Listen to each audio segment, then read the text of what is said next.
Oh, did you send the link? Oh, I could restart that. No, I can't. Anyway, they don't matter. What is going on, everybody? What is going on? We are back. We are back. It feels so good to be back. Hey. I don't want nobody to be upset. I don't want nobody to be upset. All right. We deserve a break. We're human beings. We do this shit almost all the time. We have a group chat, for God's sakes. We don't get enough of each other. We don't get enough of each other. So we needed this break, but we are back. what did we miss? Good baseball? No, I think we took that break. It was right. That's probably why. It was right on time. No, nobody wanted to talk Mets baseball. There was nothing to talk about. There was really nothing to talk about. I'm gonna be honest with you. Yeah, there was nothing to talk about. But listen, man. First and foremost, before we get into the nitty and gritty of things, we hope everybody had a nice and safe 4th of July weekend. We hope everybody had a nice and safe 4th of July day. There was reportings that there was no shooting on 4th of July. So that's a good start, right? That's something positive that we could talk about. But yeah, like I said, we hope everybody had a nice and safe 4th of July weekend. Everybody's coming back. But other than that, man, we took a mini break just to kind of, collect our heads. The last time that we were here, we actually did a recap of the Colorado and Washington National series, but because StreamYard wanted to be on my bad side, I was having trouble uploading those two videos, and then I just completely forgot about it. So while I do blame part of it on StreamYard, it is also my fault because I could have, put my foot down and actually continue to upload those when I had the opportunity. But instead of, giving it so much time and then uploading it at a later time, it was like, why does it make sense? Everybody already knows what happened. Let's just continue to the point that we are at now. Now, before I let my guys talk, while we were away, this team decided to play like a bunch of fucking assholes and then just forgot what winning baseball was all about. But before we even get into that, should we send the link so people can actually see this?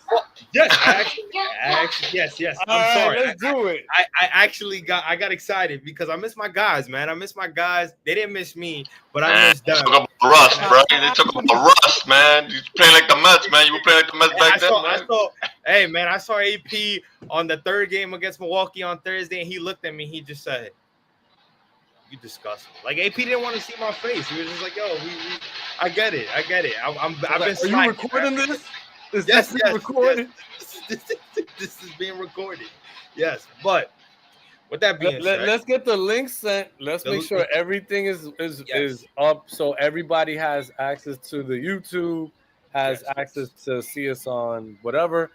We're 3 minutes late. Right now, as because that is important. Yes. Because literally, we're just talking to ourselves at this point. Well, shout out to the 7 that joined in. So, there you go. Yeah, shout out to the 7 that joined in. I just shared the link, so guys, make sure you. My birthday 7, lucky number 7. Speaking of the first one, my guy Rube is in the building. The Pope is in the building. He said, "What up, fellas?" I'm blessing my way, man. Too much money on this little screen right here. Shout out to Rube because you know what he said? He said, "Man, I was sitting next to." Shout out to our guy Rick. He said I was sitting next to Top and Rick, and he felt like his credit score went up to 350. Was up through the roof, man. I'll tell you right now. I said, "Damn, Rube!" I said, "Hold up, wait." I got that new right there. You see that? Oh man! Hey, listen, credit scores.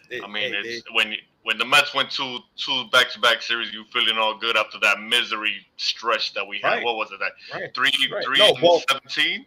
Well, this is that's the funny thing is this. It was up and down because we didn't start bad in June. We started off 9-2 in the month of June. As soon as we swept the Washington Nationals and we got that 9th win, we got swept by the Rays. We got swept by the Braves.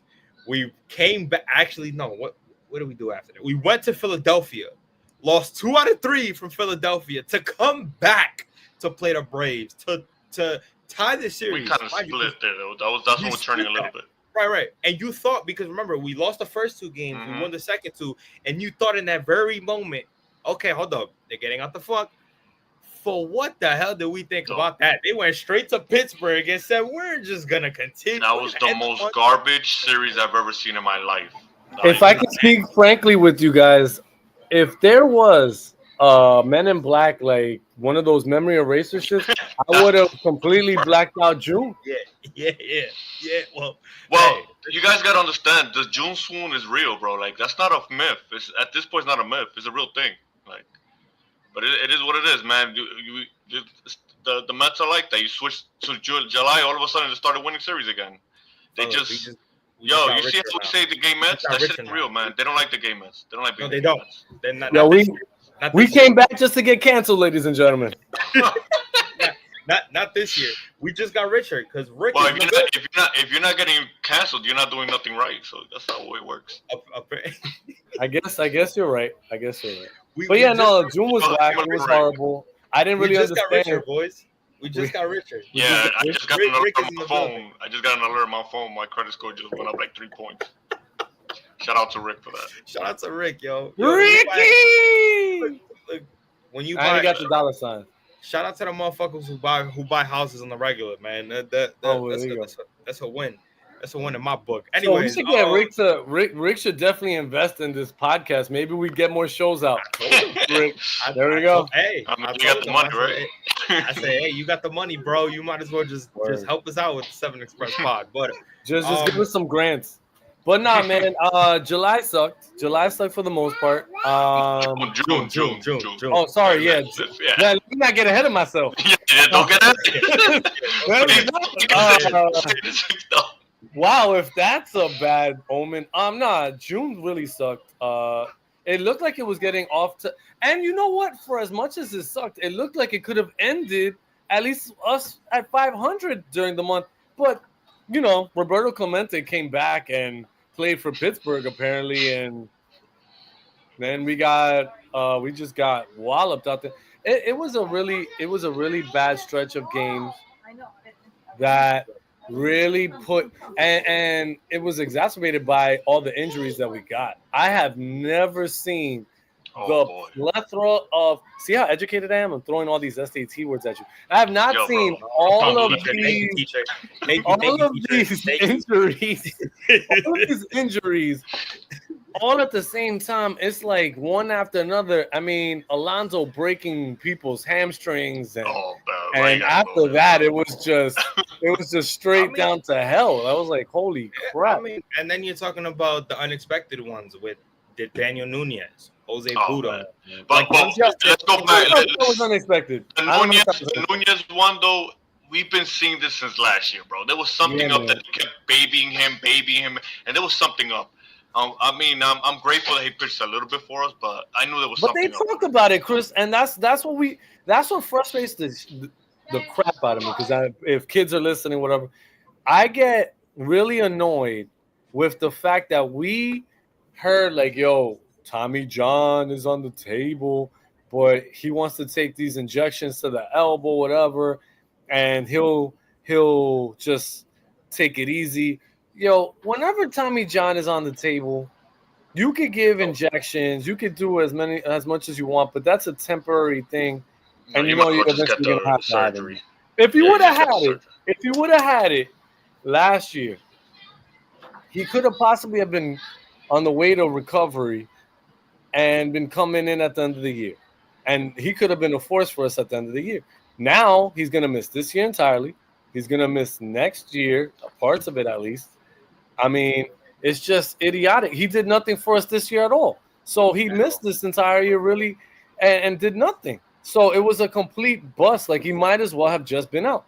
And it sucks because after that strong season that he had, I was really counting on him to be that bridge. And that bridge has collapsed like London. So I don't know. I mean, yeah, I don't know. Again, it's a situation where we found ourselves in a problem where it wasn't like the offense was trash, but the pitching was good. And it was like that for the first 2 months, like of April and May. Like, the pitching was holding us down, and we were always questioning, like, yo, when is this offense going to get consistent? But then it just went from the offense was starting to get hot to going back down, and then the pitching just hit a wall. Guys were getting hurt. The pitching was inconsistent. Griffin Canning is the heartbreaker out of all. That's one that happened over the break that we were going through. The Griffin Canning one hurt because of the fact that this guy not only had a winning record, he was 7-3, about to get his 8th win, because it looked like when he was pitching against Atlanta, he was dominating. They couldn't get to him. He had to keep pitched 3 innings before he got hurt. And it just sucked the life out of you. I was at that game, and you're sitting there and you're like, yo, this kid's gonna have a good outing today. Like, thank God, because his last 2 outings before that game, he was struggling. So he comes in, he pitches against Atlanta, he goes 3 innings, and he's rolling. All of a sudden, there's a little blooper, and he's going for it, and he just tweaks. He felt something and just went straight to the corner. Vibe was so bad after that. We won that game, and it felt like it's like every good thing just like yes. And I just want to shout out. That's kind of my fault. That's 2 years in a row. I go to a game versus the Braves, and 2 pitchers go down on the same injury. Like, it's kind of my fault. I will stop going to Braves versus Mets games. Don't do it. Don't do it. It's not a Last year with Senga, I saw that shit live, and I said, "Wait a minute, what happened to this guy?" This year, same reaction. I'm like, "Why is Kenny on the floor?" So I said, it was so weird seeing him on the floor because he wasn't even part of that play. It was like, what? He probably thought he had a chance. That's what it was. He probably thought he had a chance. Well, I was looking at Lindor if you noticed, Lindor made the play. So I'm looking at the screen like, I was like, oh, that was a nice play by Lindor. And then I looked at the replay. I'm like, what? Why is this guy? Why is he on the floor? And we found, right? And it's sad because just getting it, from the Mets fan perspective, it sucks because he was having a decent year and he was a solid player too. But from a human perspective, he was having his best year as a pitcher. He's a free agent next year, and it just sucks that happened in the way that it did. Like, you feel for him, you feel for us, obviously, but more so for him because that just he's finally being proven I belong, and just sucked that went down. It was one of the examples that we were holding on to, the pitching lab, man, our pitching lab is the shit. And that just happened, which sucks. But prayers and hopefully he comes back stronger next year, and he could resume his career, whether it's with us or whatever. But you hate to see somebody get hurt and then be in a situation where they don't have a job security. So hopefully he could get something going on next year. But yeah, that's sucked. Losing Senga sucked. We hear the Manaea loose bodies in his arm, and you're like, loose bodies in his arm, what the hell? Is he gonna get to pitch this year? Woe is me, what is happening? Why does God hate the Mets? It's just left and right. The Braves took 5. You know the funny thing about this, and I was telling Chris about this, and I said this in the chat too. The funny thing about this whole thing is, for all that winning that the Braves did, and you had the one Twitter Brave fan that always before you continue. I love how Chris, you're about to bring that up.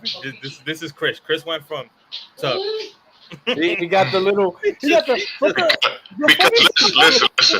Let's not sugarcoat it. Let's not sugarcoat it. They are behind. I don't want to. They are behind.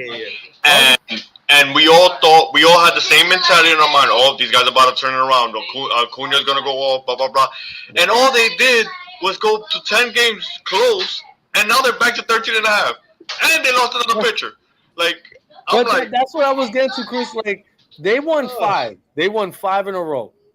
What killed their momentum was the fact that the Mets were able to win those last 2 games to keep them at that, and then they just fell off a cliff. Oh, Chris Sale, God bless you, boy. So Chris Sale died. Championship. Give him his championship in June. Give it to him. Broken rib for it. That ball, his mother was on fire and he had to put her out. I was like, yo, really? That's what we're doing? Broke his fractured his rib, And it was all worth it. It was all worth it at the end of the day. You know, at the end I of the mean, day, I bet that was his championship right there. But I don't make fun of injuries. That sucks. But yo, for you to dive like that, I love the fact that you segued into this because I told Chris off air before we started that I will be in Atlanta in 2 weeks. So just putting it out there, guys. If the episode by the time that comes out, or the live, whatever, Chris and AP and Amish. Shout out to Amish, by the way, who couldn't join us. Amish is here in spirit. Yes, he had our guy. Just like I was on dad duties, he has dad duties right now too. So shout out to the dads that really do their job. We don't get enough love.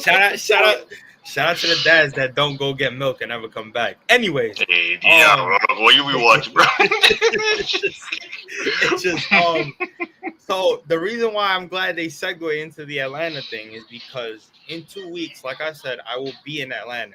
Now, for those of you that have been following me and have talked to me on a regular like these guys, they know that I have a personal relationship with San Francisco Giant shortstop Willy Adames, and he will be there that week.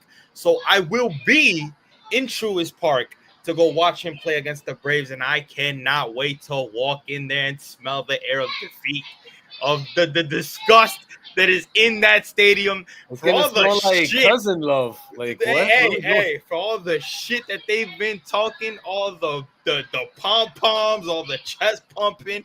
All right, it's dead. Stop. Before you go off the wall, what hat will you be wearing during this game?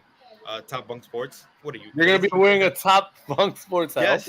Yes, I would not be. Hey, I'm not like that. I'm not like that. No. I wasn't sure if you were wearing a San Francisco hat. If you were wearing a Met hat. I will. However, I will have a San Francisco jersey carried under his number so he could sign. So I will say that. But in terms of a hat, no, you'll never see me in black and orange. It doesn't sound bad, San Francisco, because we came from San Francisco. If it wasn't for them leaving, we would not be no Met fans, but you know how these stupid idiots are. Oh, he's wearing the Giants jersey. He's a faker. He's a bandwagon. Those of you on the internet that want to troll Top, just create the Top's not a real Mets fan. There you go. I mean, I saw a slash Soto Mets jersey. What, Yankees / Mets? Yeah. What was that? I can't even explain it. What the hell was that? I don't even understand. Two times, because somebody had a. That one was more disgusting. Judge Lindor. A Judge Lindor combo, and then the other one was straight Soto, but it had the 22 Yankee. What was it? Bad Bunny?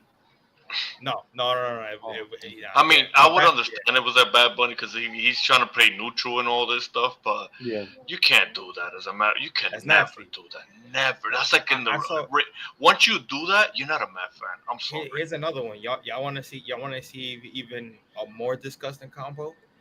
Saturday, I'm eating my food, right? And this guy's coming down, and he's wearing a red St. Louis Cardinals ex-Yankee hat, all red. I swear to God, I wanted it. It took everything in me not to put my food down and just take the hat and throw it on the field.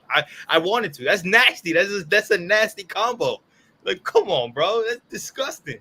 That's nasty. Maybe he was a blood. Hey. So thank God I didn't take his hat. Yeah. You want those pounds? No, I'm just saying it's nasty. It's a nasty look. It's like, what are we doing here? Like, this one thing for sure. Like, if you have kids in the majors and then you split that, I could understand that. You don't want to kids. Oh, well, that was an incident that was talked about during the Subway series about a parent in the stands. Oh, I saw that. I mean, do you guys want to address that? Like, how do you feel about that? Listen, shout out to Anthony Volpe. He knows he's getting DFA. Wait, why are we giving him a shout out? Because it was his father that was. I don't gotta give him a shout out. Fuck Anthony Volpe. No. My comment. Because he's still butt, so it's the more the more funnier. Exactly. Right, Chris picked it up. Fine. A shout out to him because he knows. Give him a shout out. The more he's butt, the more Josh is laughing like this. That's it. See here and shout out. We got shout out to everybody in Queens but baseball. Not for nothing. I personally, because I was listening to the radio when they were discussing this, and as a parent, I'm thinking about it from the parent side. If you're in the stands in this particular situation, and you're hearing people, I mean, I don't know what was said. You could imagine that the guy was probably being a dickhead and saying some foul shit, whatever. I don't know. But it's true that if you are the father of a Major League Baseball player, you put yourself in a really bad spot coming out your face. Regardless if you're trying to defend your son or whatever, like you're all you could do is lose. Like, even if you beat dude up, even if whatever, all of that is a loss. So everything you're actually leveling down by even dealing with the person. So I think that what Volpe's dad should have done is like, yo, if you really can't deal with the idiotic shit that fans say, just go into a suite. There's a problem here. There is a problem here. That happened. You know why? You want to know why that shit happened? Because the Yankees can't afford to give out suites to their parents. So now they have to be in the stands, and this is why Soto gets a suite. You protect your players. This is how it comes full circle. Shout out to the suite. Yo, Chris is a menace, right? Yo, Chris is a menace, and this is perfect. Hey, they don't got sweet money. If he would have a suite, this would not happen. This is what. No. Hey, but understand something. None of them had a suite before that situation had happened. Yeah, that's before true. Soto shit even happened. Because apparently, what they tell me is, if they're not gonna give Aaron Judge a suite, they ain't gonna give it to Juan Soto. Well, so then you sit in the sitting suite. That's it. You sit in the stand, sitting suite. Apparently, they could bring their kids to the fucking game and nothing will happen. No. Hold up. Did you hear the bar that Chris just rewind? Because Top didn't hear that. Say that one more time, Chris. Yo, you sit in the seats, sitting suite. You sit in the seats, sitting suite. Oh, we gotta get this shirt. Yo, if Rick is still on, because Rick is the money man, or even Rich Man Pope, yo, we need that shirt printed ASAP with the Volpe in the back. Yo, Rick, you know what to do, bro. Number in the back. You know what to do, bro. Shit ain't sweet. You know what to do. Matter of fact, I'm gonna request a custom one. Yo, Rick, if you do one, get a picture of Volpe's dad on the shirt. Now you don't even gotta do that. Just put his number on the back. Just put his number on the back and his name. I want his father's shirt. I want his father's reaction. So just put that way I can be more just put his OP. So I could just buy a regular ticket to Yankee Stadium and walk in with that bitch. Yo, Chris is the Langston Hughes of his generation. Dude just came out and said, if you sit in the seat, shit ain't sweet. Oh, man. Yo. Man, how I missed this. Oh my God. All right. Enough of the Yankee. Well, we'll get to the Subway Series because we got a lot to well, let's go back to the Milwaukee series. The Milwaukee series is the first one we should tackle. That's the game first changer. game. That's when things start That first game, everybody thought the sky would kept falling. Yo, but can I say this? Everybody magically thought. I'll include myself. As soon as June ended and the calendar flipped, everybody and their mother said, all right, listen, here we go. Yeah, this is it. It's July, baby. It's July, Mets now. And the Mets proceeded to lay a fat egg that first game against the Brewers. And everybody said, ruh-roh. I was like, yep. I mean, I don't know. You could thank Reed Garrett for that one. I mean, the Mets scored 2 runs. Milwaukee scored first. The Mets ended up taking a 2-1 lead. Milwaukee ended up tying it, and then with the bases loaded, here comes Joey Ortiz and hits a bombazo to left field off of Reed Garrett on a 3-2 count. Now, Reed Garrett had to throw a strike. He was already down in the count 3-1. He had to throw a strike. He did, and then he was still down 3-2 and just left one right there in the middle. Joey Ortiz knew what to do. That was the Clay Holmes game, right? Yes. Yeah, that was Clay Holmes. Clay Holmes had thrown a really decent game that day too. He did. That was where Mendy had him on 90 pitches and decided to take him out. With runners. I have to say it, man. I have to say it. I don't care what anybody says. I am a big Mendy supporter. I am happy he's our manager, but I'll be damned if I don't say that Mendy cost us this year. He cost us at least 10 games. Mm-hmm. At least 10. I could say more. I mean, I could, but I wanna preface it by saying at least 10. But that game, you can't tell me. Like I was watching the game. Yes, you can make the argument that Holmes was losing some gas. He gave it that walk, and like you can see that he wasn't 100. But with the state, here's my argument for not taking him out in that particular situation. You have a bullpen that is exposed right now. Got a lot of injuries, got a lot of AAA people in there. Your bridge is broken. Everything, the sky is falling. These guys are overworked. You have Reed, who's on fumes in June. His ERA is like in the 13s. Brazoban is dead. Everybody in that bullpen has been pitching. And this is because we have pitchers that have only been reaching 5 innings. So now these guys are pitching every damn day. Their arms are about to fall off. June, they hit a wall. And I just felt like, yes, sometimes, even when it seems that our starters may be running out of a little bit, damn it, you might have to push them because you gotta pick and choose. And this is what I mean by that. Clay Holmes pitches every 5th day at best. These guys are pitching sometimes 3 or 4 times a week. We're gonna need both of them if we're going to make it to October. One start where the pitcher gets pushed from 90 to 100, let's say 105. You can't tell me that is going to kill his arm. And if we lose based off that, I could sit with that and understand it, because if Mendy would come on and say, like, look, we've been really pushing our bullpen hard. We had to see if he could have got us through the 6th. I could have lived with that. I agree with that, and I don't mean to cut you off because you were cooking. I know Chris wants to get in as well. Here's my 50-50 point on that. Well, I do agree, because I am one of them. I was like, maybe you should have left him in there. You know what I'm saying? He's been put on the innings limit. It's time to kind of, if he's going to be put on the innings limit every time, you might as well just put him back as a reliever. However, I know that there are people out there that if he was to be in that situation, if they would have let him go and then he would have given up the game, Mendy still would have got killed, because they would have been like, well, he was already at 90 pitches and you already said he's on the innings limit. So why are you even extending him even more? It's a lose-lose for him.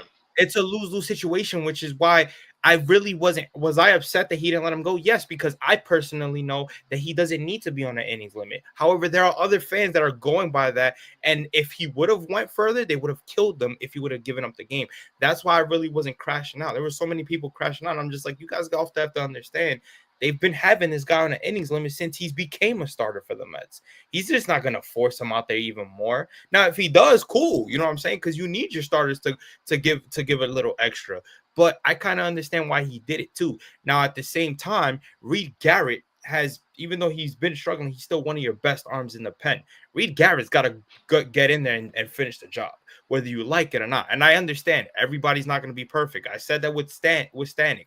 We've had conversations. I know everybody is upset about Stanek and how he's kind of been up and down.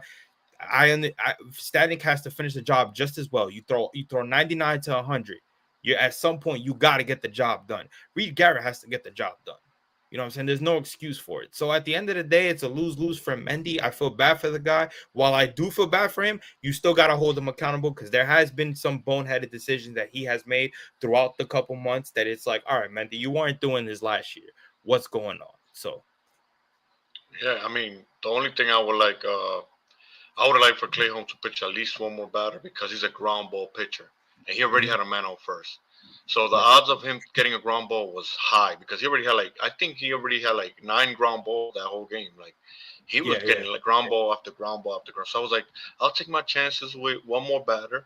I think I only would have given him one more batter and see your chances. How about we get into a ground ball? then we would have a whole different conversation. Yeah, different conversation. But that's the only gripe I have about it. But you're right, the bullpen just stinks. And real quick, going off topic a little bit, talking about the bullpen. Me and some guys were talking about this, and this makes sense.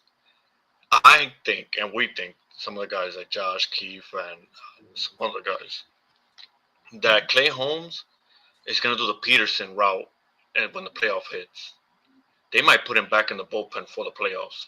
I agree. And because think about it, in the playoffs, what you need about 4 starters, right? 3 bona fide, 1, 2, 3, and then maybe a fourth game. That's the way they do it in the playoffs, right? Sometimes some people come in short rest, which I don't think the Mets are doing with none of their pitchers. So you need like 4 guys. Right now, the Mets have solid, not solid, but they got 6 guys. Now, if they trade for another starter, whoever that starter is, I'm not saying ace or whatever, it's another starter. Let's just say. That pushes Clay Holmes back to the bullpen. And now your bullpen with Diaz and Clay Holmes, it's looking pretty good, and you don't even gotta trade for another one. Which is my that it all depends on what they do in the trade deadline. This all depends on what they do in the trade deadline. Mitch Keller, ladies and gentlemen.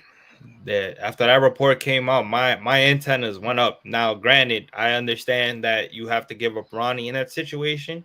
That's my only gripe. I'm hearing that was possibly not true. The person that brought that out is not reputable, but I don't know. That's why I said I only heard it. I didn't read it. I saw SNY posted there saying that they are interested in Mitch Keller, but I didn't read it. I just the Mitch Keller part is true. It was just the return, and even the person that posted that was saying, "Yo, I didn't say who the Mets would be, sending back." But look, Mitch Keller, looking at, and I guess we could go there. Mitch Keller is a pitcher that is not a strikeout pitcher. He's a contact pitcher that depends on his defense. For his career, he's in the 4s. He's probably a 4 or 5 starter at best. He's having a decent year this year, ERA wise and whatever, and he shut us down. But I don't know. Would Mitch Keller be somebody that would come in here and help? Yes, because of the lack of depth that we currently have. I think Mitch Keller could come in and immediately slot in to that Canning slot that we're missing currently. So I would be okay with making that as long as you're not trading somebody of importance, because I really do think if you're going to trade, and not that I'm saying I'm not a prospect hugger by any means, send them kids to China if you have to, if it's going to bring somebody. But I am somebody that doesn't want to just give up something just to give up something. I want to make sure that we're making the right investments. So am I 100% thrilled with the Mitch Keller person? Not necessarily, but like me and Amish talked about, you're not the probability of getting an ace caliber pitcher during the trade is probably not going to happen. And the Mets probably don't want to give up the prospects for that anyway. So those are the type of pitches that you're going to get. So at the end of the day, if that's what you're going to get, then do it, because we need it. And I mean, to avoid what we literally just had during this last series in the Subway Series. Chris went to the Poconos because he was like, "Yo, let me get out of New York." It worked. Yo, we were sitting here like, yo, this is a bloodbath. I can't even tell you who the hell those 2 starters were on Friday and Saturday. Like, I was like, yo, who the hell is that? And what are we doing during the Subway Series? That's a perfect segue. Justin Hagenman and Chris Davinsky. And shout out to Hagenman. Hagenman has done his thing. I don't want to play him because he has come and supported and done his thing during the times that he's had. Let's talk real quick about this here so we can talk about trade acquisitions and stuff, because that's interesting to talk about. Yeah, so I know I actually have Mitch Keller's stats pulled up, so when we get to that, I like Merrill Kelly better, but that's just my preference. But I don't know what. Chris. Okay, Chris. No, Chris got the stats. Right, I'm gonna get you with the why he should be in the. No, the problem is that Merrill Kelly is he's a free agent after a year, so it makes more sense. The Mets love those. It's not even about that. Chris knew we were coming back, and Chris was ready to cook. His antennas were coming. Chris knew, man. Chris got the one-liners. Chris is roasting people. He's got the shout out to MVP Chris, man. I love it. I love it. It's the Poconos, man. They changed the Poconos. No. Hey, Chris is winning right now. He said, listen, I'm planning this vacation to leave the Mets and see what they do. And then I'm going to come back and join my guys on the pod, and I'm going to cook even more. Yo, it's been a good month for Chris so far, bro. I mean, listen, wouldn't you guys leave too if you saw that pitching matchup? I said this, look, before this series, look, let's be honest. Take the Yankees and Mets stuff aside. When we went to the series, all I said, just win this series. I don't care about Mets, Yankees, because the two teams were playing like straight up shit. Right. And it came to prove that we're better shit than the other shit. You know what I'm saying? We look better. So that's all we proved, that we are better than the other shit. Yeah, we're the better shit. Yeah. No shots at them. 100%. 100%. I'm just saying that if you look at the pitching matchup, everybody thought it was going to be a bloodbath. Nobody in their right mind, as a Met fan, I don't care how positive you are or anything, said we're winning the series. I said just win. Ask AP. I said, yo, AP, just give me one. Just give me one because it looks that bad. It was looking like we were going to get swept.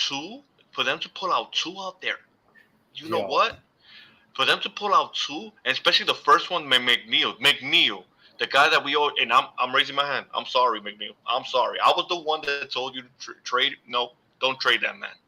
Unless you ain't getting something valuable, do not trade that man because that man. At this point, he's our better center fielder. I'm not raising my hand. I said that too. He has a 9. Let me repeat it. He has a 900 OPS, and this man is 33 years old, playing a position that he's not supposed to be playing, and because the Mets want to be playing games with the roster. Bad.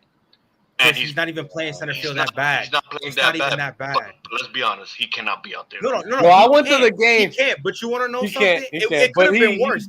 It could have been worse. I gotta give him credit. I gotta give him credit. Like, right. I went to the game when he actually robbed Ozuna of that home run. And I didn't even expect that. What? We all sitting there. We couldn't even clap. Because we couldn't process what we just saw. Yo, he literally just put one foot, bounced off the wall, and robbed him. I said, listen, and then you guys saw that play against the Yankees that Saturday game. Oh I almost feel like he saved the game with that play. That was the McNeil game, right? That was the Jeff McNeil game. And then game 2 Saturday was just a straight bloodbath. Like that was the Mets telling the Yankees, you think Chris, you know what that was? That to me, Chris, was the Mets offensive potential. That to me was the Mets. That 4-game winning streak was the Mets offensive potential. Even the third game when it was 5. Remember in the chat where you said, "Oh, this is over," and I said, and I saw that they saw 5-4. I'm like, wait a minute, AP, these guys ain't playing. We could have won that game too. Because AP saves himself, bro. That's what it is. Listen, Mendy, let's not sugarcoat it. Mendy punted that game. That's Chris, and that was. I was gonna. You read my mind. Mendy punted that game when he didn't have to. He did way too many things in that game that I second guessed. And the funny thing is, I heard the Rico today, and everything that Evan Roberts was saying, I was saying yesterday. I was like, first of all, you have this Davinsky kid who's rolling. I'm not saying blow his arm out, whatever, but man, if you could have started him in the third inning, I would have. If not, then why didn't you go to Wendell? Dude is a lefty. You had a lefty and Wells start. Why did you bring in Pop, who's getting popped left and right, who's gonna get his ass popped out of this league? It doesn't make any sense. Bars. Yo, look at AP, bro. I'm like, what the hell? I'm the only one, bro. I gotta think of something. And then you pitch to Judge. Then you pitch to Judge with the man on third and the base open. First base. Like I was like, son, you just don't care at this point. You're just being ridiculous, bro. That was something everybody in the stadium said. And we were all looking at each other like, why would you? I think you know what I think where Mendy was? He punted too early. He tried to be cute too early. He tried to push his luck too early. That's what happened. Yeah, and I thought it wasn't even worth it, man, because he didn't think, like, he basically didn't think that the offense was. He thought, okay, we're facing Max Fried.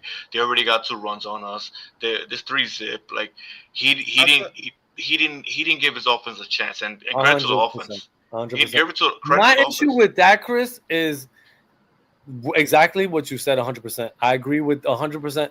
But it makes no sense to me when you have Max Fried at almost 100 pitches into the fifth. You knew that the Yankee bullpen, who's been ass, is going to have to get into this game. You didn't have to punt there. And he punted and it killed us. And that was basically, and I mean, not for nothing, Mauricio, bro, you are a fringe Major League Baseball player. Well, I mean, he did make up for it on Sunday with those 2 hits, so I kind of I could give him a little bit of a pass there. But yeah, brother, you need holy crap! Stupid on the base pass. El plátano es la que lo está yo no sé quién lo está cocinando, pero la plátano que tú estás comiendo, te está jodiendo la cabeza.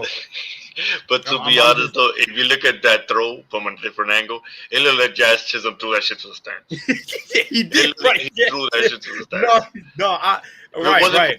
Yo, but you don't gotta look first. You don't gotta look. You just gotta assume the ball is in, like he could have at least looked. Like, let me tell you what it was. He thought that DJ LeMahieu was 5'5" and couldn't reach that ball. He forgot DJ LeMahieu was like 6'7", bro, playing second base. Yeah, you still gotta look though. Because I'd rather even you're taught to always look behind to see where the ball's at and you run. Right. But he just did the opposite. That's what I'm saying. And then you talking about on Sunday when they fucking doubled them up, and I'm like, look, even if they would have got you out, just run, bro. They tell you to just run. You could just stand in there, bro. That's a bad. Now that on first base where he said, I was like, my God. And Lindor's one. Oh yeah, Lindor's one was the game. Lindor's one was the game. I mean, that one was tough. That was a tough one, but he should have slid. Because then, I mean, listen. Let's just play devil advocate. If Bellinger doesn't make that, that's inside the park. Yo, if that game, and I love, we had Yankee fans were shitting bricks because John Boy comes out on Twitter and said that was the catch that saved the Yankees season. I was like, holy shit. Like, yo, you guys' season was banking on the 3rd game of the Subway Series? Like, okay. Oh, that's how bad it's out there, bro. I do want to say, all I see in the timeline is that the season is saved because of the season was saved by a fraction. Because I don't know if he deked them or not, but that ball almost hit the dirt, and the replay almost showed it. I don't know. I don't think Bellinger is such a good actor, but the way that he looked back, like I was like, yo, did he really, like, I wasn't sure if he thought he caught it or not. If that ball goes behind that dude, Lindor scores, and that game is falling completely apart. Even Soto scoring because he was playing in, and there was nobody covering his back. Yeah. So it goes all the way to the wall. The Yankees' defense is atrocious. Starting with Dominguez. Dominguez does not deserve to play one inning out in the outfield. I don't know what that dude is doing. That one to me is a little bit more a little bit sad because I saw him shout to 30-30. I saw him in Florida and in spring training, and he was playing center field like he was one of the greatest young rookies to ever play center field. So to watch him kind of struggle defensively since the first time he's been called up, it's just I'm just like, God damn. Absolutely. The ball comes at you faster. And it's right. Angle of the ball. I agree. And if you don't know how to read it off the bat, he can't read. That's the problem. He can't read where the ball's gonna go. If you can't read, then you're not wrong. But see, Chris is trying to come up with another line. I can tell he's trying to say something. To your guys' point about the whole, the whole pitching and stuff like that, about Mendy punting as well. If you kind of realize, because they did screw Luis Torrens on that on that last at bat. That umpire wanted to make a statement. Here's my thing though. I not only do I think he was Mendy frustrated about that, but I also think he wanted to do that because he kind of understood, like, damn, my guys were actually fighting back. You know, like he actually, maybe it was something to it was like, damn, they actually fought back. Maybe this was a game I didn't necessarily. Well, yeah, he was covering Torrenz's back on that, but he got to look out for him right there. I just think that it's unfortunate because you took the at bat away from Torrens and make a point. But it's so terrible because you could have, like, Torrens, if he gets on base, let's say he gets on base, you had the opportunity of Juan Soto coming up in the 9th inning, or even Pete. Do you understand what the ramifications could have been if Torrens finds a way to get on? And we'll never know because the umpire had a hot date, had money on the game. I don't know what that was. No, but I feel like that second strike. They need to be held accountable for shit. Like that. He didn't want to get swept. That second strike, he messed up on. But then after he sees Mendy jawing at him from the dugout, then you see that the third one is not even nowhere close, and you call it even worse. Just to make a point. He made a point. At that point, just to make a point to Mendy. It almost did feel like that. You're right about that. It felt like oh, you want to get mad. I'm going to get you mad. Like, because as an umpire, it's like, all right, I made a terrible call. Stop jawing at me. It had almost the same pitch, even worse, comes at it again. To make yourself not look guilty, I'm not going to call that a strike after I just called the previous one that was almost the same thing a strike. Instead, you called it a strike. This was egregious. Like, it wasn't even close. Like, it was really, really like, damn, like that ball was on the ground. Those are the balls that Alonso usually chases. Like, I was like, yo, he had no shot. Even credit to Alonso. Those are the balls he's smacking out now. I mean, yo, shout out to Soto who showed up. Shout out to the offense that showed up. Like this, the offense was there on fireworks night against the Brewers, which was dope. It was there throughout the Brewers series. The offense basically carried the Mets pretty much, I mean, every single game after the first game in July. So it was dope to see the offense actually wake up and do their thing. And I honestly think that the offense has the potential to be great, but we continue to have Vientos not do anything. Vientos is a major problem. Vientos, man, what a regression this has been. I know that there's a sophomore slump, but Jesus, this isn't even a slump no more. Now it's like, yo, you might have to go down to AAA. Listen, it's one thing to you know, we've how many times have we came up here and we've shout out Mark Vientos on numerous occasions. Talk about that man's talent, how much potential he has, especially after what he did last year. To see the regression right now, and I'm gonna say regression only because of the fact that it's been horrible. It hasn't been like he's been up and down a little bit and he has his moments and he hasn't had a single moment. That's the problem. He hasn't had a consistent at bat. He hasn't. It's been horrible. You're looking at his stats right now. He's batting .212, only 6 home runs, 21 RBIs with an OPS of 619. This kid they need to do something with this kid right now because you don't want it tipping over to his third season. I'm glad you went into that segment real quick because now let's talk about potential traits. And this one guy that I've said this, that makes a perfect fit for his bullpen. His name is Aroldis Chapman. Now Chapman is in his 1-year deal. It's with the Red Sox. Now, granted, the Red Sox are still in it, so whatever. We'll see what that happens with that. But they are stupid. They did trade Devers, so that's that. So if they are willing to trade Chapman, let's see, and shout out to Josh because Josh brought this up, and I was thinking about him. Like, yo, that's a perfect fit. Vientos in Boston is a perfect fit. Him on that wall in right field. All he has to do is play ping pong with that wall. Pull the ball all you want to right field. Get your doubles or singles. Well, it might be a single with him because he can't run. But you hit the wall, and it might take a prospect or fringe prospect here with Vientos for Chapman. Now, are you making that move? Psst, nigga, I'm not hesitating. I'm sorry, I'm not hesitating. The Mets can't have 3 DHs in this roster. They just can't. It's bad. It is very bad. They need flexibility. You cannot go in to this roster cannot have Winker, Marte, and Vientos in the same team. It just can't happen because they know they don't play the field. Look at Marte, played the field, tweaked his knee. Who knows where that goes? And he didn't even attempt to swing. Game. He didn't even attempt to swing, bro. Winker played one game, strain oblique. Now the Mets are gonna be scared to put them out there. and then Vientos is just pray to God he catches the ball at third base, and you can't have that.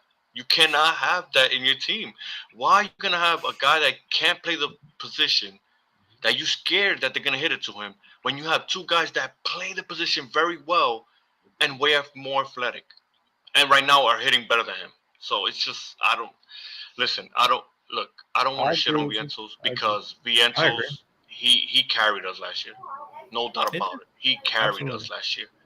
Whatever he's going through this year, it's obviously. Josh told me this one thing. Shout out to Josh, and it's true. Prospects gotta learn how to adjust to pitches that adjust to them. And right now, it looks like he's not adjusting to the adjustment. You know what I'm saying? Like pitchers make the adjustments to him. They're not throwing him the fastball no more. They're throwing him garbage, and he's not laying off of it. And then when he gets the fastball, he's not even hitting it. He's fouling it back, or he's missing it. Because he's worried about those breaking pitches now. And that's what my issue is with him. And he hasn't made the adjustment yet. And that's my issue with Vientos. I'm not shitting on Vientos. Something's got to give. Now, let me ask you this question. And let me ask you this question because you brought shout out to Josh because Josh actually told me something similar to that when we were at the game the other day. That's my God, man. Let me ask you this question. Are you watching what Alvy's doing in AAA right now? Oh, bro. I'm tired of talking. Like, No. I don't mean to bring him up, but I know where you're headed because it goes back to your hitting coach shit. But, no, I don't even want to. I died down on that shit. Motherfuckers ain't listening to a word I said. It's not a coincidence that a guy changed his batting stance in the offseason, goes back to his old batting stance, and all of a sudden is killing the ball. Now, it's not a coincidence. Right. I'm sorry. Now, it's not a coincidence. Here's an article that I read. I wish I would have fucking had it. Mark Vientos also went to work out with JD Martinez. Here's another thing. Here's another thing. Right, because everybody was so fascinated on Alvy doing it, and he was there for practically almost the entire offseason. Mark Vientos only went for a little bit. From what I read. Like I said, I'm fucking irking right now because I read that fucking article and I wish I would have had it here. He went to work out with JD Martinez. Why is it that, again, and I hold myself accountable because I could have said the same thing when I was going on my tirade about the hitting coaches. The same amount of accountability that we hold Eric Chavez and Jeremy Barnes, JD Martinez should get that same fucking accountability because he said something to those two motherfuckers that changed their entire swing and they haven't been the same since. All of a sudden, these guys, with the exception of Mark Vientos because he's still up here, Francisco Alvarez, they finally got the balls to move him down. They get him back to his original swing. You see the stance is different, where he holds the bat is different, and he's hitting the ball now. He's making better contact. There's a reason for that. And again, the same thing applies with Mark Vientos. And again, I don't mean to put this all on JD Martinez because it's not just on him. But again, whatever they changed in the offseason fucked them up completely. And somebody besides those two young gentlemen have to be held accountable. And at the end of the day, if the Mets want to salvage whatever is left of Mark Vientos, the same thing that you just did for Francisco Alvarez needs to be done for Mark Vientos. I'm sorry to say it. No, the problem is Top. They can't. He has no options. That's what the problem I didn't know that. Okay, that's what the problem is. That's my apologies. I didn't know. They gotta DFA him, or they gotta send. I feel like. All right, no, thank you for telling me that because I swear to God, I didn't even know the same thing. I thought the same thing. Right. Alvarez, same. Alvarez situation though, to me, I don't know what. I mean, another thing that we could also bring up is maybe Alvarez is having success and everything because he's also facing AAA pitching.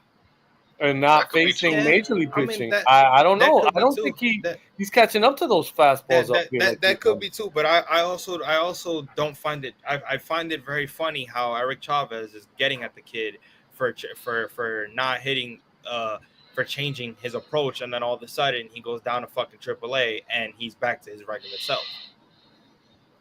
I mean, I don't know. I also don't want to see too much of Singer either. I don't think Singer brings much to the table. I think that. Well, I think Alvy's gonna get the call back up soon.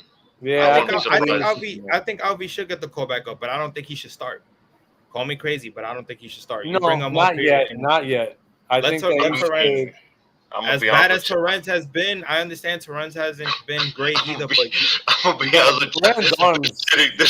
The catching situation sucks right now. That's all it is. Listen, there's nothing we can do. There's nothing we can do. There's nothing we can say. There's nothing we can do. This is why you have to rely on more guys to produce, because you don't have to worry about the catcher's position, center field position. But the problem is that this offense, after I gotta put McNeil in this because he's been consistent. After McNeil, it's just straight pray the Lord, do something. That sucks, bro.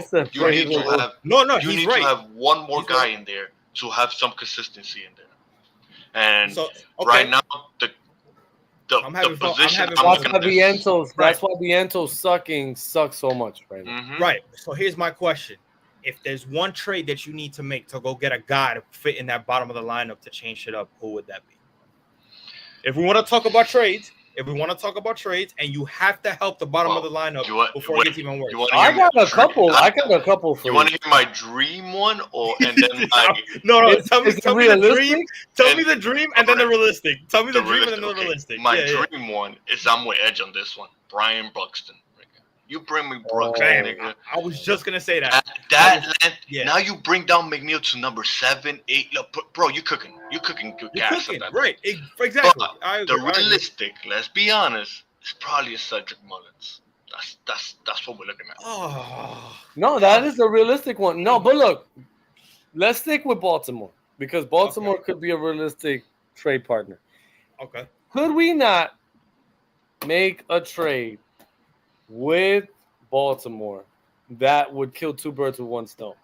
Could we not trade to get the center fielder and also bring back a relief pitcher? And now who's that relief pitcher that you want? No, he wants the big dog.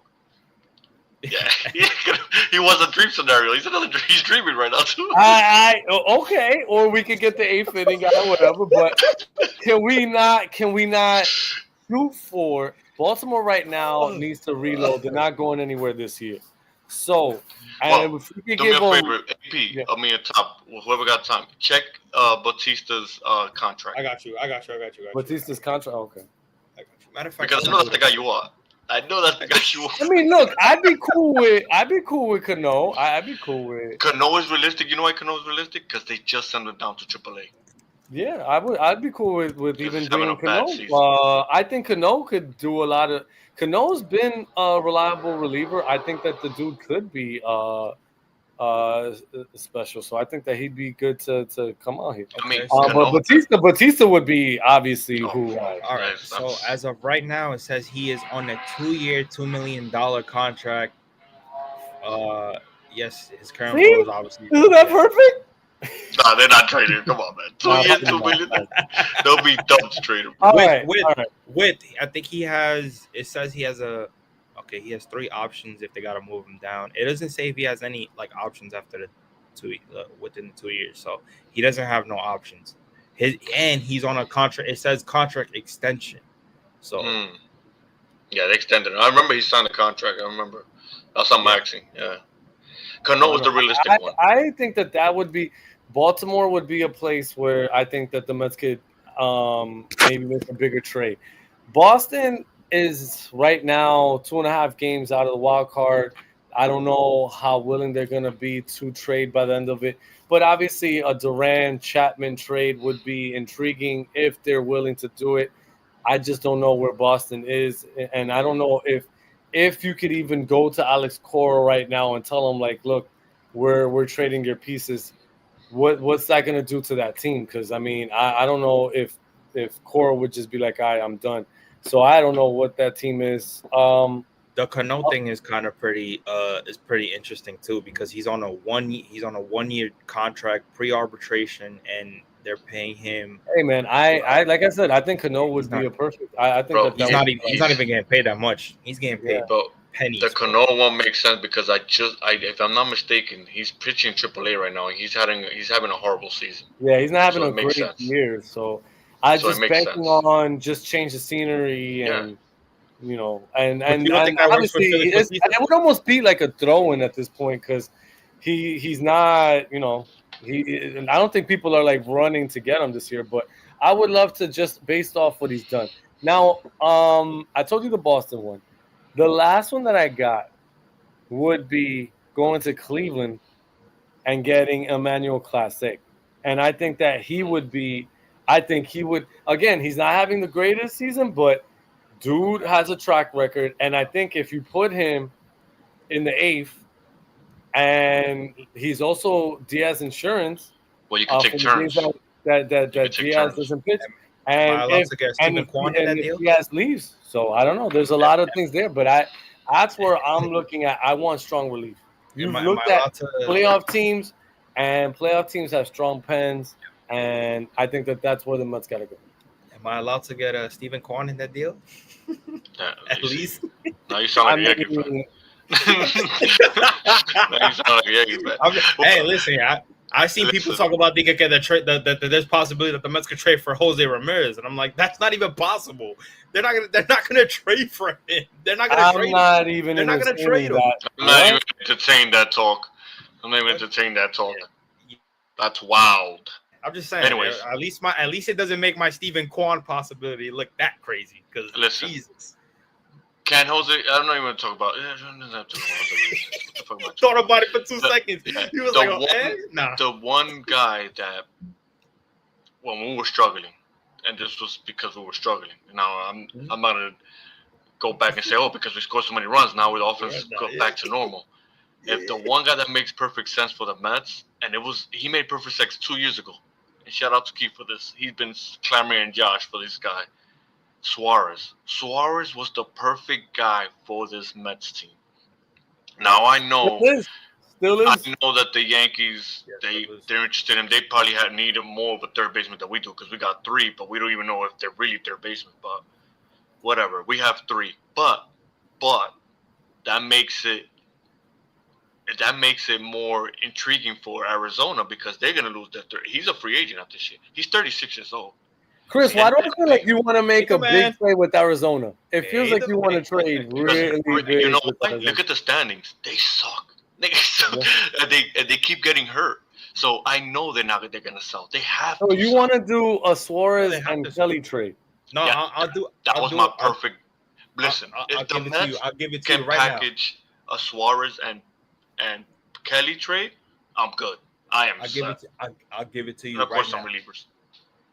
I'll give it to you right now. It may not fall. It may not sound, obviously because of contract wise and money wise or whatever. I'll just put the player in this package: Vientos, Beatty, Ronnie, Sprout. Did you just throw all our third basemen away, bro? No, that's not gonna work. That's not gonna work. Okay, all right, so how about this? So then Acuna.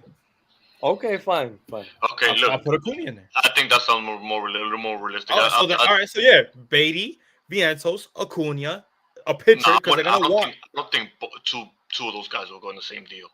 I think it'll be the bigger upside for Arizona will probably be Beatty. Because he has the better defense. I know they're gonna want a high leverage package from the Mets just because you're giving up one of their best starters. They're probably gonna want one of the pitching prospects for sure because they're losing Kelly, they're losing Gallen. Gallen's a free agent. Right. He's a Scott Boras guy, so he's not coming back. Yeah, hell no. Even though he's ass, but he's going somewhere else. Yeah, don't be surprised to go to St. Louis because he's a St. Louis kid. I agree. Yep. So you're losing 2 pitchers right there. So you have to package a deal where they need a third baseman, It might be a Beatty, Ronnie, one of those guys. It can't be two at the same time. So it'd be one of those. I say Beatty because Beatty's a little more upside. Right. Beatty, it's gonna be like a Sprout. It might even be a McLean. It might be one of those guys. It has to be one of those guys. Okay. You got no, absolutely. No, right. As much as like, I get it. No, I get it. Yeah, listen, I get it. Here, in order to get what you want, you gotta pay. You gotta pay. Right. And listen. Let me make a point. But Chris, I was just gonna say, if we don't get Kelly, and we just get Suarez and make it a smaller one, still want to hear your point. What about a reunion with Lugo? Oh, I'm okay with that. I'm great with that. I'm cool with that. I'm cool with that. Yeah. All right, but what was your point? What were you trying to say? I was gonna say, listen, we gotta understand that last year, I know we did the mid moves. It was garbage moves. It was the mid play. But guess what we were doing last year? We didn't know what we were last year. We were no expectation Mets. That's what we were. This year, we got expectations. We're looking for championship, like that championship or bust. Yeah. Once you sign a man for $800 million, it has to be championship or bust. And you have Pete for only one more year. Like, bro, you have to go all in. And this is the year that I'm sorry. I don't want to make a blockbuster move because I want to make it. I need to make the real good move. And this is where Hole Stearns. I'm gonna hurt him accountable big time.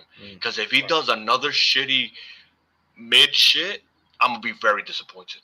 I'm gonna be so disappointed. So your route right now is calling Arizona and it's like, yo, what am I getting for Kelly and what can I give you for Kelly and Suarez? Oh, which I love. I absolutely, that's another power hitter in your lineup. That with a solid defender at third. That's great. It eliminates your problem. The man is 36 and look at his numbers. Right. And he's not playing small ballpark. That's not a small ballpark. That's a huge ballpark. No, you're absolutely right. That solves our issues everywhere. Now you can just platoon Taylor and McNeil in the outfield, and you're okay. You're okay with that. Absolutely. That doesn't hurt you.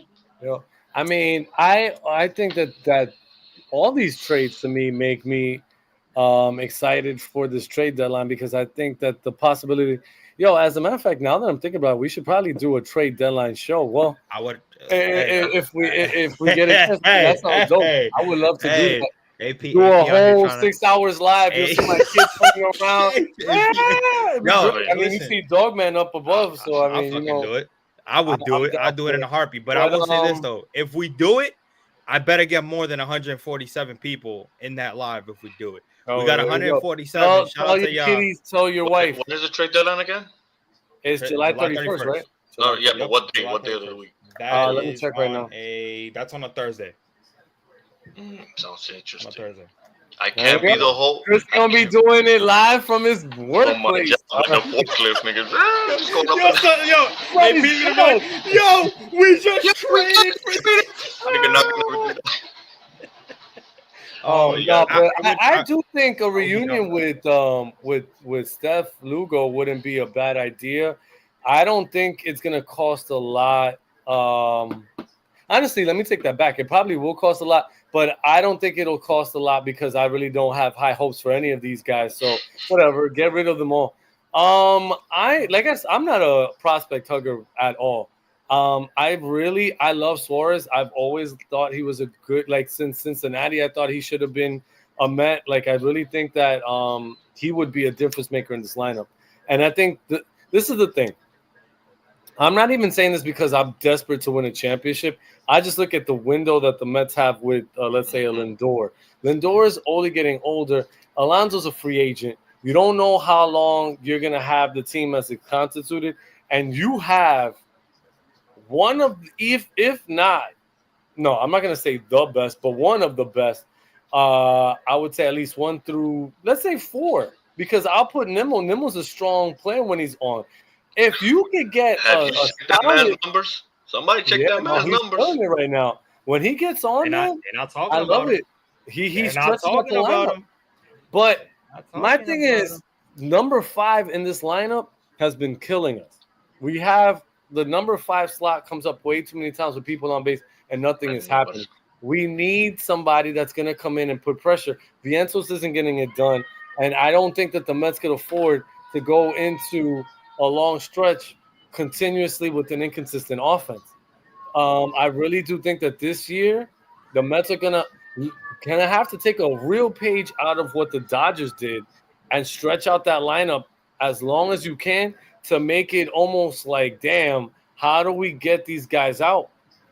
And then in the playoffs, if you have 1 through 5, 6, 7, 8, 9, if you get an Edman like you had for the Dodgers that just catches fire, look at what that could do for anybody. Then the other team's pitchers are just like, fuck, I can't throw to nobody in this lineup. So Eugenio Suarez changes a dynamic for that entire.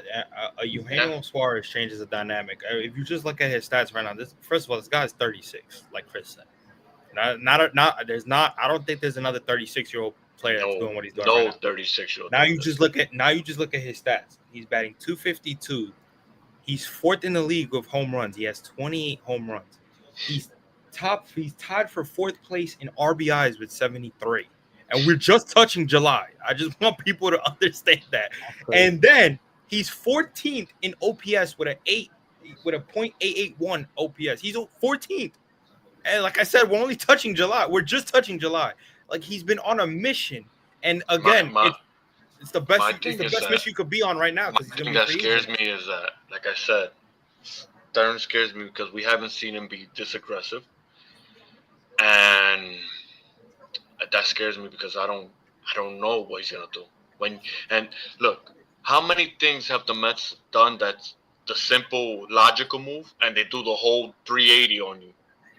How many times that happen? They don't do the logical, smart. They do the whole thing that you never saw coming. So, but this is why my expectations are not that high. Yeah, that's exactly why I'm not expecting anything to trade deadline. I mean, I'm not saying that we're gonna hit home runs on all these, but I pray that the Mets do right. Brother, I don't pray for anything unless it happens. We have a shot to be special this year. Listen. Yeah, no, I do, but you know what? Just shout out to my guy Jay Fern, who's also part of Queens Baseball. While everybody else was attacking that man for saying, what the hell has David Stearns done so far for y'all to be shaking ass and making it seem like he's the new GOAT of the city? He has a point. He hasn't really made a significant trade that you can really say has put him over the top. Now, granted, yes, certain signings or whatever, small trades, yeah, they've looked out to work. But right now, you're in a situation where it's no, we don't have expectations. Like Chris said, you just signed an $800 million player. No, brother, you got to go out there and go get your World Series as long as he's here. Your first baseman, who basically is your organizational guy, is on a 1-year deal. You have to go get a chip. You got a shortstop in his prime who's not getting any younger. You have to go win a chip. So with the way that this team is right now, this trade deadline is everything that you need. You know why to go out there and keep moving the needle even further. Can I add one point to this? And I just want to really emphasize this. The baseball world is going to be different when that CBA comes through. That's exactly what I was heading, bro. This is where right now you gotta take advantage now. Think of now. Because Steve Cohen's money may not mean shit. They're adding another tax to him. Watch. And that's where if you don't do this shit now, I don't know when you're gonna do it. Which he's gonna look at and he's gonna be like, oh man, I'm gonna calm down on the spending. He knows it. I was just about to get to that point. I was gonna say if this is why Bruxton and Durant, you might say Durant's a little more. Everybody's like high on him. I'm like, whatever on him. Yeah. But this is why they make perfect sense because they're in control for 3 more years. You don't have to worry about paying them you paying them whatever they are. I know Bruxton. I know he gets hurt a lot. I know that, but the potential is fucking there. The man has 20 home runs and he misses half the season. He already has 20, bro. Like this man is just absurd. It's facts. And he makes a perfect fit. And Edge been clamoring for this and Keith. And I'm like, you know what? Looking at it, he makes the perfect sense. The Mets don't got no center fielder in the future. They don't. They don't got no center fielder. They don't want to give Gilbert a shot. No, I was just going to ask you that. They don't want to get that. What do you think if they just look at Gilbert and they just be like, you know what, kid? Instead of us going to trade for a center fielder, since you're you're hitting in AAA. Why don't we just give you that opportunity? You think you see that at all, or you think they're just on some like? Nah, bro. It's just the Mets are doing the most selfish thing I've ever seen in my life. They want all the prospects, but they don't want to trade them or use them.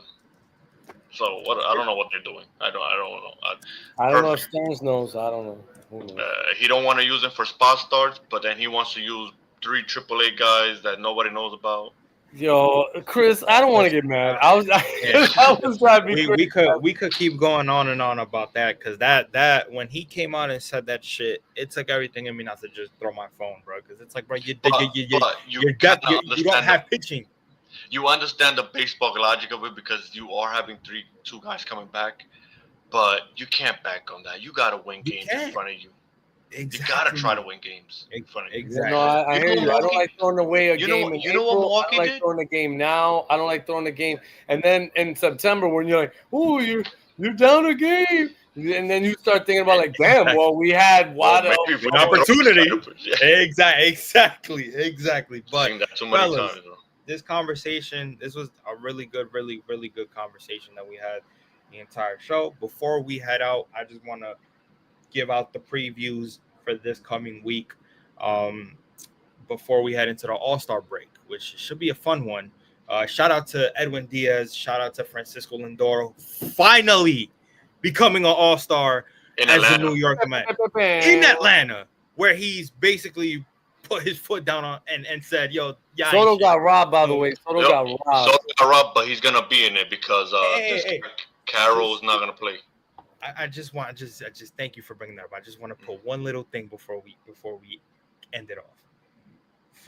Juan Soto right now has an average of 263 with 21 home runs, 51 RBIs, 10 stolen bases, and an OPS of .904.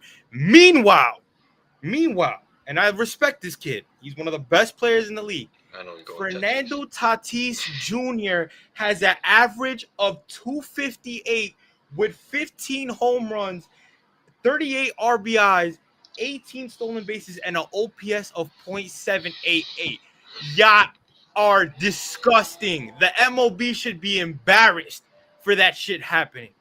Because I know Met fans voted for Juan Soto. It's not fans. I know it for a fact they voted for Juan Soto. I will bank on that.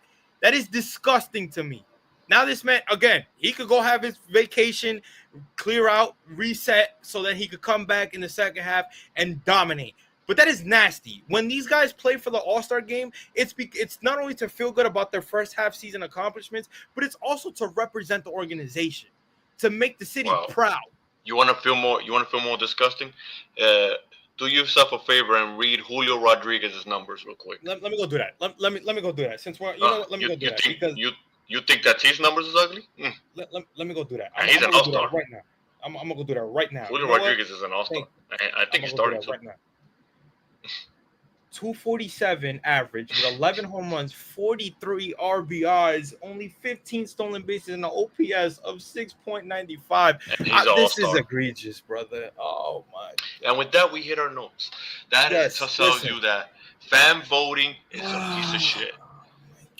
Baseball has to go back to its own ways when stats mattered. But you having a good year, you're going to the All-Star game. It's not like that anymore. Juan Soto, we love you. How many clicks can we get in the votes? Now, how many emails do you have so you could vote? Juan Soto, we love you, brother. Gracias for everything you're doing so far, bro. I know it wasn't a fascinating start, but you have switched it around. You deserve better. You've been spat in the face. You've been disrespected. And I hope that you use this time, as much as you're probably pissed off yourself, you use this time to just relax. Take that week to just calm down with your family and your loved ones, and then come back in a second season. And so the baseball gods, just fucking great. Stop hitting us with injuries. We're bringing back Winker. Singer's coming back. Manaea's coming back. Please. Leave us alone. Yeah. I want to say one more thing for you. Yes. If you sit in the seats, that shit ain't sweet. I'll tell you that much.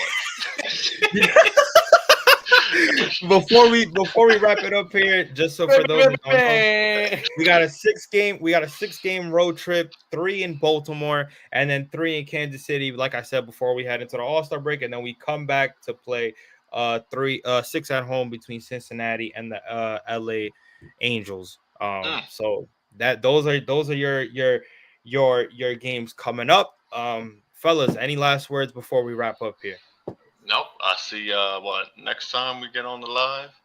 Yes. And hopefully these Mets don't botch the bad teams, because every time the Mets play a bad team, they tend to just play like them. So hopefully they keep this momentum. Win series is all I'm gonna say. Win the series. That's win series. End this on the right note. We're a game and a half behind Philly. Let's catch those bastards and end this half on the positive note, and just keep winning series. Oh, and no more game Mets, please. No more game Mets. All right. Well, this was the last live we'll have. See you guys later. No more game Mets. No more game Mets. But with that being said, man, I appreciate my guys Chris and AP for always taking the time to do these lives, man. Shout out to my guy Amish, man. Appreciate you always. Shout out to the 151 that was tuning in, man. We hope that it's more. If we got to do this trade deadline live, we hope that it's more than just 151, because we putting in that work now. But make sure that y'all follow, subscribe, share, do all that to get us out there, man. We really do this for the fans. We do this for the Mets Nation, and we just love doing it. You see how genuine the conversation is, man. We just go back and forth. We don't even look at the time. We just ramble, man, because we love having conversations about our team, whether we want to celebrate or whether they want to make us pull our fucking hairs out. But let's go, man. We got 6 That's a good thing. I still have mine. Man, Chris's hairline is receding. I'm just joking. Shout out to Mets Nation, man. And with that being said, we will catch you guys on the next video. Peace. This is SNY's Gary Cohen, and this train ride is over. This is the last stop on the train. Please exit onto the platform. Thank you for riding with us.